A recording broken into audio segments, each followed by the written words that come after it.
And doctor Patra Reddy gynaecologist అనమాట.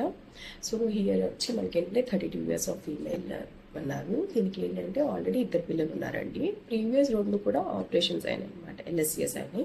First baby వచ్చి 6 years, second baby వచ్చి ఇప్పుడు 2.5 years ఉన్నారు.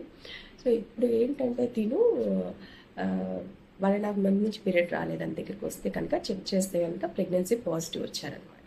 And happy that she's pregnant again. కానీ ఇప్పుడు వచ్చిన తన డౌట్ ఏంటంటే ప్రీవియస్ 2 డెలివరీస్ నాకు ఆపరేషన్స్ అయ్యాయి కదా, ఇది కూడా నాకు ఏమన్నా నార్మల్ అవే ఛాన్సెస్ ఉంటుందా అని అడుగుతున్నారు. చూడండి, ఫస్ట్ 2 ఆపరేషన్స్ అయిన వాళ్ళకి థర్డ్ వన్ నార్మల్ అవ్వడం కొంచెం కష్టమే ఉంటుంది. Because we can't give a trial అనమాట. వేరాజ్ ఒకవేళ ఫస్ట్ డెలివరీ కనుక LSCS అంటే second we can give a try for normal delivery. But previous 2 sections అయిన తర్వాత పెద్ద ఫస్ట్ బేబీకి సెకండ్ బేబీ గ్యాప్ ఉన్నా కూడా ఇప్పుడు సెకండ్ బేబీ థర్డ్ బేబీకి కూడా ఏంటంటే పెద్ద గ్యాప్ లేదు.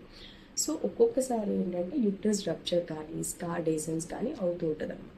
సో ఇన్ దాట్ కేసెస్ నుండి ఏంటంటే మేము నార్మల్ అనేది చెప్పడం కానీ ఇట్స్ డిఫికల్ట్ అని ట్రై చేస్తామని కూడా చెప్పలేము. సో ఎందుకు అంటే ప్రీవియస్ 2 వచ్చి ఆపరేషన్స్ కాబట్టి. సో బేసికలీ ఫస్ట్ ఒకవేళ ఆపరేషన్ అయ్యి ఉంటే కనుక we can try for the second, but already 2 అయ్యాయి కాబట్టి we can say. So third it's better go for LSCS. ఓకేనా? Thank you.